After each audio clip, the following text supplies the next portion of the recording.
Welcome into Instant Reaction, an Indianapolis Colts podcast reacting to the home finale between the Colts and the Jacksonville Jaguars as the Jaguars edge out the Colts 23 to 17. I'm Casey Valier, joined by Amanda Foster, our Colts.com writer. And Amanda, you're going to have to bear with me a little bit. As you can tell, I'm a little crackly with my voice. I got some things. The weather change has really messed with me, I think. That's what I'm going to blame it on. So I appreciate you hopping on and just bear with me because I hope this voice will last me through, but we'll give it a try. Oh, you got it. You stuck with me on 2 minute drill for a couple of weeks there when I lost my voice. So Yeah, I totally get it. And I mean the weather change is just it's gonna get all of us. So don't worry about it. We'll get through this. We'll be good. this weather change for those listening here in local Indianapolis, this Ooh. is going to be wild. I mean, we had highs in the mid 60s, and then supposedly overnight and into Monday morning, it's going to be, a wind chill of like 6. Mm-hmm. I don't know how in the world that is possible.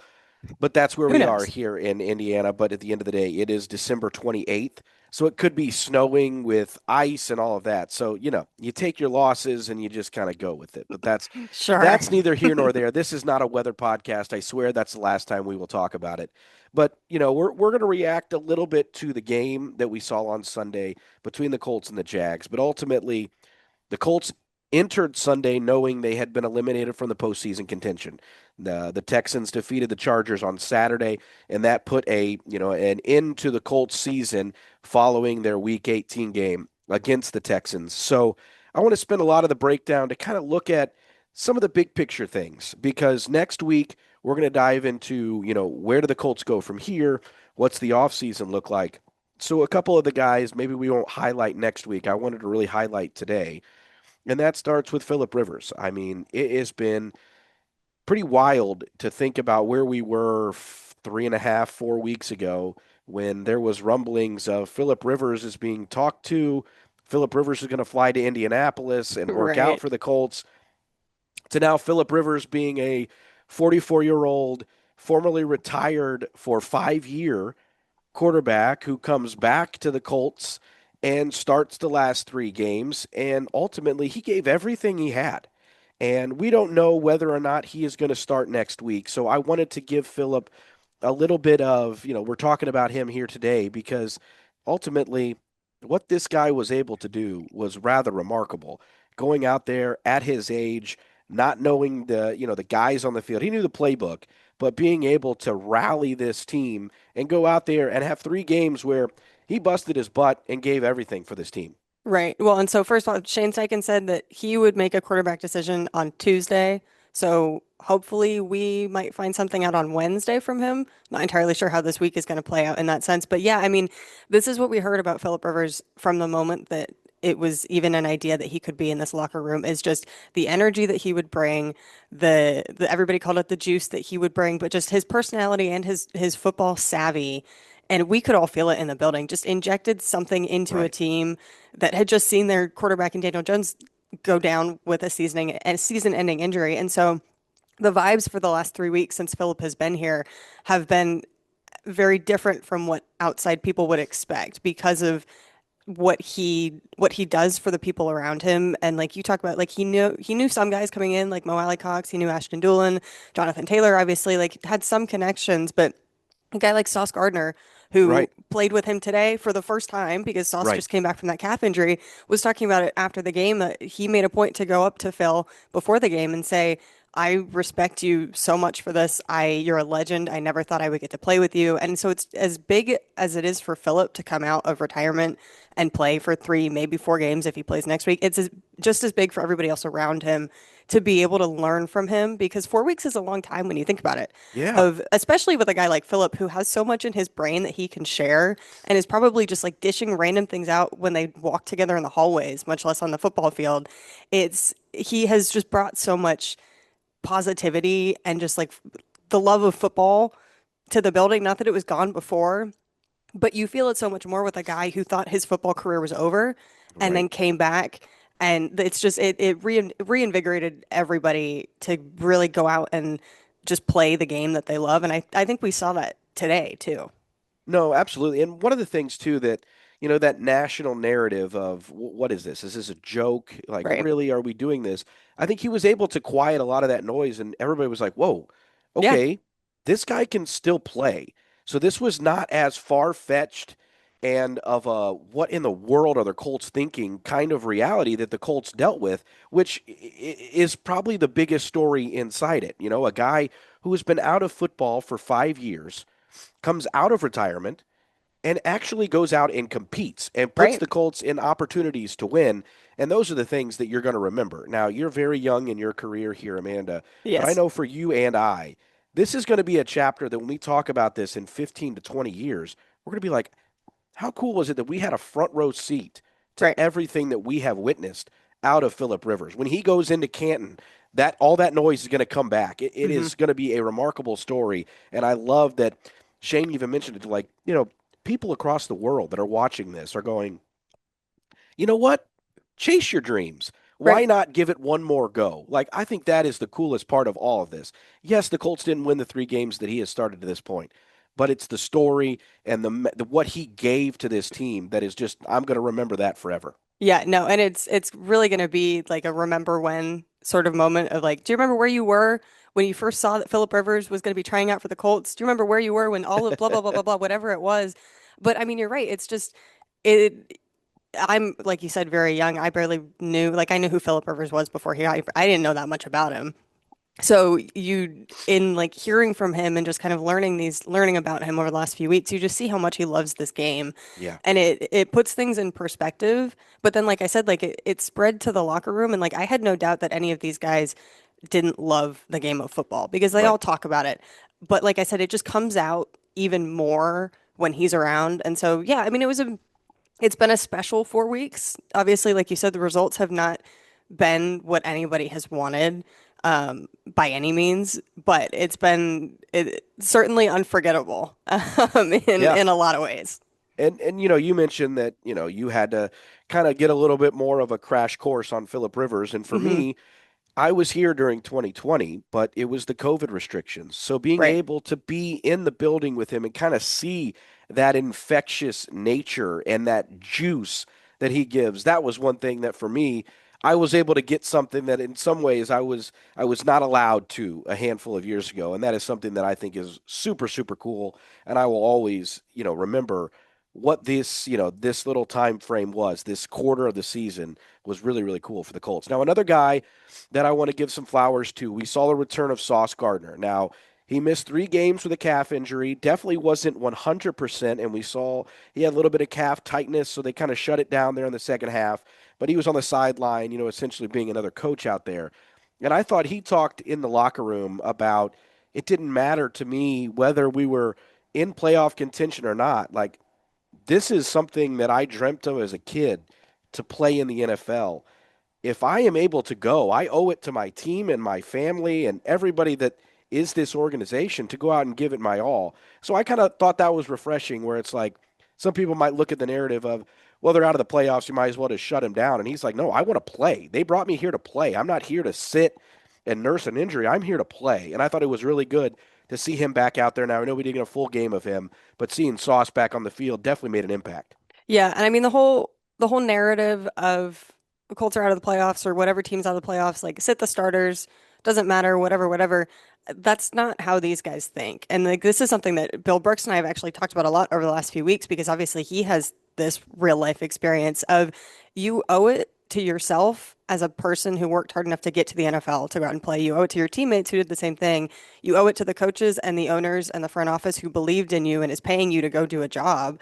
Like it's a job, but like Sauce said, it's a dream that everybody has. And we talked about this a little bit last week of just having the perspective of I get to go out and play in the NFL is to us and everybody who doesn't get to go do that, who hasn't put in the work, like that's my dream is not to go play in the NFL. But for the like, and so we don't necessarily fully understand how special that is to them Right. because everybody looks at wins and losses and stats, and that's very important to everybody as Yeah. well. But these guys love football. They're going to go play football. And so, like you said with Sauce, like that's his goal was to go play. Yes, he wanted to make the playoffs, but he just wanted to go out and play with the team that he has joined this year, with players that he knows. He wants to do what he can because none of them like to sit on the sidelines and watch, even if that game has no greater meaning. Right. like it still means a lot to them because it's something that they grew up wanting to do. And so yeah, it didn't surprise me at all. And one thing about this team is that like that's what this entire locker room is. That's everybody's mindset. And you're going to hear that from anybody that you talk to in the next week. You would have heard it last week from anybody that you talked to of, yeah, we're going to go play football. And that's because we always wanted to do it. And now we have the opportunity to, and we owe it to everybody around us to go out and at least give it a shot. Now, to put that all in perspective, we saw in the NFL today the Cleveland Browns upset the Pittsburgh Steelers, and the Miami Dolphins upset the Tampa Bay Buccaneers. Both the Dolphins and Browns, you could lump them in with that game meant nothing. But that just shows you how important this game is to, everybody looks at this view, and this, I'm sure I fall to this at times as well. It's a fantasy football world we live in. Yep. So everybody, it's all about stats, and then if you're eliminated from the playoffs, you got to get some young guys in there and gain the experience because it doesn't matter. So you might as well just send everybody else home. They can go ahead and early vacation. It doesn't matter. That is not at all how people think this. I mean, Mm-mm. we get to see it. These guys are going to go bust their tail all week to prepare for the Houston Texans to go out and get a victory. That's what Right. they're going to try and Right. do. Because they want to go beat the Houston Texans. Exactly. And Yeah. like today, they lost to the Jags, but it was an incredible football game. It Hmm. was close all the way through. They never once let off the gas. It was, Right. You we almost are had a being Hail ready. Mary from Riley Leonard. Yes. I mean, Like, all of those things. That's where I'm really glad that, we got to hear from, Sauce Gardner, Phillip Rivers, and you bringing it up that this is something that these guys, they have dreamed of their entire life. And they have no idea when the last one's going to be, too. right. Like, some of these guys, that may have been the last time they ever play the game of football. Hmm. So they're going to go out there and they're going to give it their all because this has been their dream. This is something they have wanted to do forever. So I love that we're able to kind of create that narrative of, whether or not it means something in the playoffs, these games all still mean something. That is Yeah. something that we definitely want to write home. Now, one final thing I want to talk about as far as guys that returned was Ashton Dulin. You want to Yes. talk about making his presence known. Yeah. Ashton Return, takes that opening. literally. Yes, exactly. I'm glad that I used the word return because that's what it was. I mean, he takes the opening kickoff 50 plus yards, and then in the third quarter, I believe it was, he took another one 50 some odd yards. So he had two kick returns today of 50 plus yards. And when you look at the new dynamic kickoff and how it essentially it hurts the defense to take touchbacks, that's what Jacksonville decided to do. They said, we Hmm. cannot allow this guy to touch the football anymore. We're going to take the kick. We're going to take the touchback. We're going to kick it through the end zone so he can't even try and get it. I thought Ashton Dulin, we always know what he can do when the ball's in his hands, but you felt how important it is to have Ashton Dulin back out there because not only in the return game, but you saw every punt. He was the first guy there to greet the punt returner on the opposing team to force them to call those fair catches because Parker Washington, he has been a Hmm. guy this year who has been one of the best punt returners in football. So Ashton Dulin, as just a core special teams player, he is so incredibly valuable to this team. Yeah, I mean, you even saw he came in for a couple of snaps when Michael Pittman was on the sidelines getting looked at. So, like, obviously, it has a lot to do with this entire team. I mean, yeah, the special teams presence we've heard from Brian Mason, we've heard from Shane Steichen. Ashton would never say it himself necessarily, but like, this is one of, if not the best special teams players in the league, and you see it when he's out there because we were talking about this before we got on. I love to watch the way he runs because it's so clean, it's so smooth. He knows exactly what he's Effortless. doing. Right. It's Yep. he glides down the field, but then he's also breaking all of these tackles, and then he can also hit people just like Yeah. anybody else because he's so strong and so big that he you miss him when he's not there. But it's one of those things where you don't realize how much you missed him until he comes back. And Right. you're like, oh, we could have had this the last four games. We could have had that the last four games. And I mean, he opens up so many doors for the Colts in that aspect. And like, think about I think it was the last return that the Jags kicked near the end of the game when it was 18 seconds left after their field goal. They put Ashton Dulin and Alec Pierce Yeah. back. And ball went out of the end zone because Yeah. why you can't give it to either of those guys Yeah. because Pick your poison. they're so fast. Right. And it was like And they said our there's no poison is other we'll give you option. two that 35. That's what our Right. poison's going to be. Exactly. And like No, no. he's such a veteran, experienced player. Like he called Philip a pros pro. Anybody would call Ashton a pros pro. Like Yeah. he's been around for so long and somebody that you can tell this entire team just really really appreciates what he does, and so does the fan base. I mean, I don't think anybody has a bad thing to say about Ashton Dulin, and I don't think anybody ever has. No, no, absolutely. I mean, he is, Swiss Army knife. I don't think gives him Yeah, enough credit because no. that's what he is. He can do everything on the field. We've even seen him take defensive snaps at some point this I season. So want to that see is that again. that I is the want him to thing get a about. tackle, I'm with you. I want him to please. get a pick or a Oh, sack, yeah. something. I mean, Talk about a guy who would know how to catch the ball. yeah, yeah. That's I it. mean, he is. I love Ashton Dulin. He has been one of our favorite players for a long time. So it's Yeah. always good to see him make his return and make an impact on the field. Now, one final thing here, Amanda, before we kind of close and preview what's coming up, we do need to dive, I think, a little bit into this game. And I think the biggest thing that I took away was after the Monday night performance, where San Francisco didn't punt, the defense allowed, I mean, essentially season high numbers, career high for some of their players. The defense, I thought they bounced back today. Two turnovers inside the red zone. That is awesome. Hmm. So I thought the defense, they took it upon themselves to say, hey, we did not live up to our standard last week. It's our time to play Colt defense. And I felt like they really did that today. Yeah, and we talked about this last week a little bit of like those are the guys on that defense are very prideful. They think highly of themselves as they should because they're talented football players. But to think about the exactly like you said, just the turnaround that they made this week without DeForest Buckner. Yeah. You without Sauce Gardner for a quarter and a half. So Cameron Mitchell's in there taking the majority of the snaps at corner, which he did a really, really impressive Great job as game by well. Cameron Mitchell. Yeah, Yes, Jalen absolutely. Jones came in for a little bit, had a Yep. couple big plays too. So it was one of those things that's kind of what you expect to see from this defense in terms of that's what we've seen throughout the majority of the season, where it is like it's that next man up. You're down a couple guys, you're this, you're that, but they were scrappy enough to get things to work and make big plays, and that's kind of what we've come to expect from them this season. So it was good to kind of be reassured that they can bounce back from days like they had on Monday. So yeah, Yeah, and what I'm reminded of, as the game comes to a close, it's yet another one score game. You are on the wrong side, and that's just the way of the NFL. I right. mean, the parity around this game, the margin for error, whatever you want to call it, it's so thin that, you know, I just mentioned it. I mean, the Cleveland Browns beat the Steelers today in a game that for Cleveland fans probably didn't mean a lot. The Buccaneers, they had an opportunity to take a big leg up in the NFC South, and they fall to the Miami Dolphins. Now, the Panthers, they lost as well, so that makes that Buccaneers Panthers game next week a win and you're in Right. for the division. But the Panthers had a tough test against Seattle, but all three of those teams lose. And that is what the NFL is. It is full of just incredible parity. Everything is close.